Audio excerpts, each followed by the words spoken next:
दोस्तों नमस्कार, स्वागत है आपका 4 PM पर। मैं हूं आपके साथ अदिति। ज्ञानेश कुमार के खिलाफ सुप्रीम कोर्ट में सुनवाई तेज हो गई है। सिर्फ ज्ञानेश कुमार नहीं, इलेक्शन कमीशन ऑफ इंडिया में सीईसी की नियुक्ति, चीफ इलेक्शन कमिश्नर और इलेक्शन कमिश्नर्स की नियुक्ति, इस कानून पर तीखी बहस छिड़ गई है।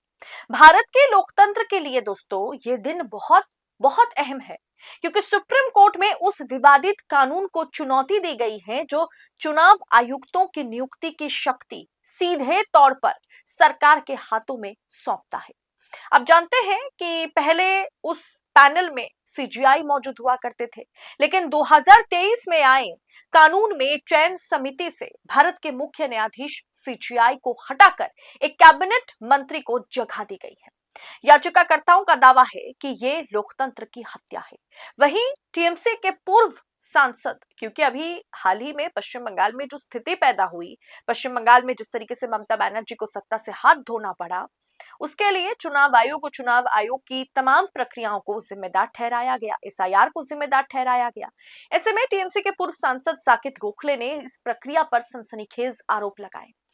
देखिए दोस्तों, ये स्पेशल रिपोर्ट जहां आपको समझ में आएगा कि सुप्रीम कोर्ट में कोर्ट के भीतर क्या बहस हुई, किसने क्या दलीलें दी और साकेत गोखले या फिर टीएमसी का स्टैंड इस पर क्या है। दरअसल जस्टिस दीपंकर दत्ता, जस्टिस सतीश चंद्र शर्मा की पीठ के सामने याचिकाकर्ताओं ने दलील दी कि 2023 का ये कानून संवैधानिक सिद्धांतों के खिलाफ है।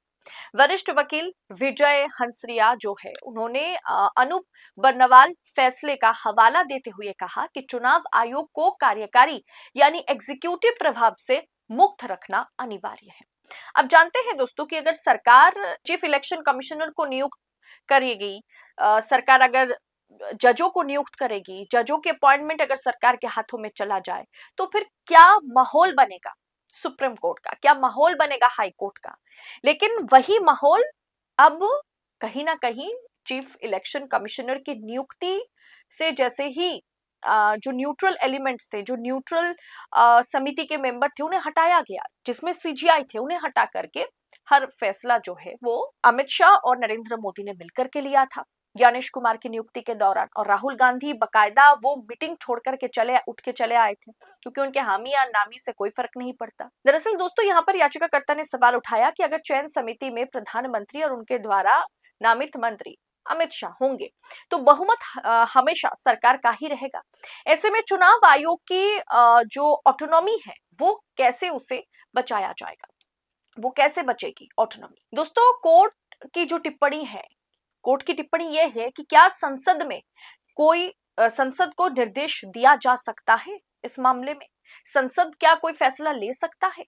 सुनवाई के दौरान जस्टिस दीपंकर दत्ता ने एक महत्वपूर्ण सवाल उठाया। उन्होंने पूछा, क्या कोर्ट संसद को यह निर्देश दे सकता है कि वो कानून को किस तरह से बनाए। कोर्ट ने अवलोकन किया है कि अनूप बर्नवाल फैसला तब तक के लिए था जब तक संसद कानून नहीं बना लेती। अब जब कानून बन चुका है तो क्या यह संवैधानिक मर्यादाओं का उल्लंघन करता है, सवाल इस पर आकर के रुका हुआ है। कोर्ट इसकी गहराई से जांच कर रहा है कि हमने तो कानून बनाने के लिए कह दिया था और उस कानून में जो न्यूट्रल पर्सन था समिति में सीजीआई, उन्हें ही हटा दिया गया और उसमें 2:1 रेशियो बने, इसके लिए सरकार के ही किसी मंत्री को अलॉट कर दिया गया है। क्या ये कानून संवैधानिक है, इसकी गहराई से सुप्रीम कोर्ट जांच करने लगा है। इसी बीच टीएमसी के पूर्व सांसद साकेत गोखले ने ट्वीट कर सरकार पर सीधा हमला बोला है। साकेत गोखले ने लिखा कि 12 दिसंबर 2023 को राज्यसभा में इस बिल पर 6 घंटे की चर्चा होनी थी, लेकिन सरकार ने चर्चा को घटा करके 6 घंटे से 3.5 घंटे तक कर दिया और बिल को बुलडोज कर दिया। उन्होंने मौजूदा चुनाव आयुक्तों की नियुक्ति को लोकतंत्र की हत्या करार देते हुए कहा कि मौजूदा कानून को खत्म करना ही होगा। यानी सीईसी की नियुक्ति, इलेक्शन कमिश्नर्स की नियुक्ति जो Modi, Amit Shah, leader of opposition के मिलकर कर रहे हैं, जिसमें 2:1 रेशियो बनता है, वहां से सरकारी पक्ष के एक नुमाइंदे को एलिमिनेट करना ही होगा और वहां किसी न्यूट्रल की एंट्री जरूरी है। दरअसल दोस्तों, यहाँ पर 200 नाम और एक रात का वक्त, ये मैटर क्या आया? याचिकाकर्ताओं ने मार्च 2024 में हुई ज्ञानेश कुमार और सुखबीर सिंह सिद्धू की जो नियुक्ति है उस पर सवाल उठाए। वकील ने कोर्ट को बताया कि विपक्ष के नेता को 13 मार्च को 200 नाम दिए गए और अगले ही दिन सुबह 6 नामों की शॉर्टलिस्ट देकर के नियुक्ति फाइनल कर दी गई। सवाल उठाया गया कि कोई भी व्यक्ति एक दिन में 200 नामों की जांच कैसे कर सकता है, क्योंकि याचिकाकर्ता का कहना था कि लीडर ऑफ अपोजिशन की किसी भी राय की कोई जरूरत थी नहीं, क्योंकि तब तक फैसला लिया जा चुका था। साथ ही यह भी याद दिलाया गया है कि जब यह बिल पास हुआ तब विपक्षी दलों के दर्जनों सांसदों को निलंबित भी कर दिया गया था ताकि वो वोट ना कर सके। सुप्रीम कोर्ट ने इस मामले को किसी भी अन्य मामले से ज्यादा महत्वपूर्ण बताया है। जी हां, सुप्रीम कोर्ट ने साफ तौर पर कहा है कि यह मैटर बाकी मैटर से काफी ज्यादा इंपॉर्टेंट है, क्योंकि यहाँ पर लोकतंत्र का सवाल है।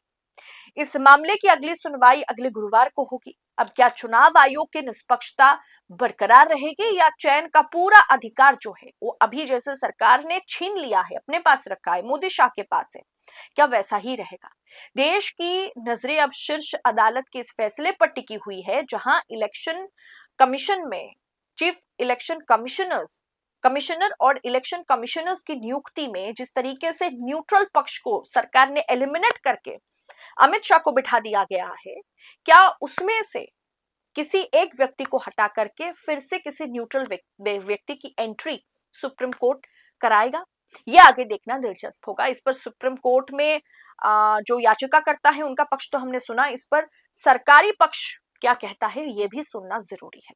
अगली सुनवाई में इस पर क्या अपडेट हमारे हाथ लगती है, देखते हैं, वो हम आप तक जरूर पहुंचाएंगे। फिलहाल आपको क्या लगता है, क्या बंगाल चुनाव को देखते हुए आपको लग रहा है कि चीफ इलेक्शन कमिश्नर की नियुक्ति वाकई निष्पक्ष तरीके से होनी चाहिए?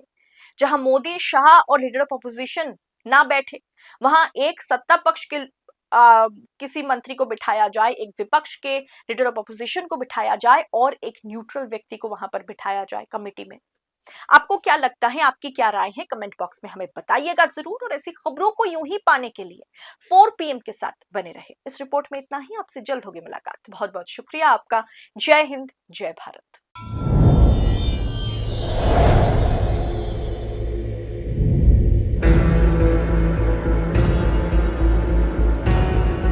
India is on the verge of bankruptcy.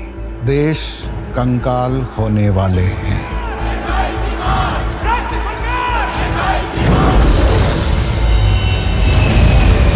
सुना है काफी दूरदर्शी हैं आप। पिछले साल ही इन्होंने अनुमान लगा लिया था कि इंडिया इकोनॉमिक क्राइसिस की तरफ जा रहा है। प्रॉब्लम बताई थी तो कोई सोल्यूशन भी तो सोचा ही होगा ना।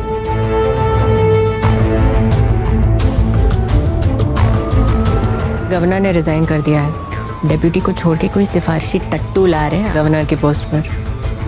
जिसने कभी इकोनॉमिक्स नहीं पढ़ी वो अब देश की economy सुधारेगा।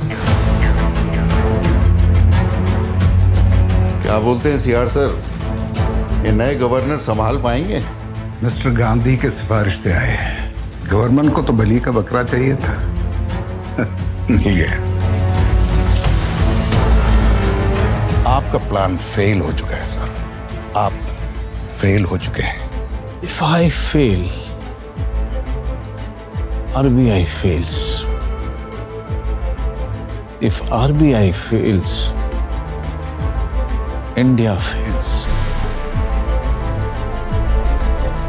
I will not let India fail.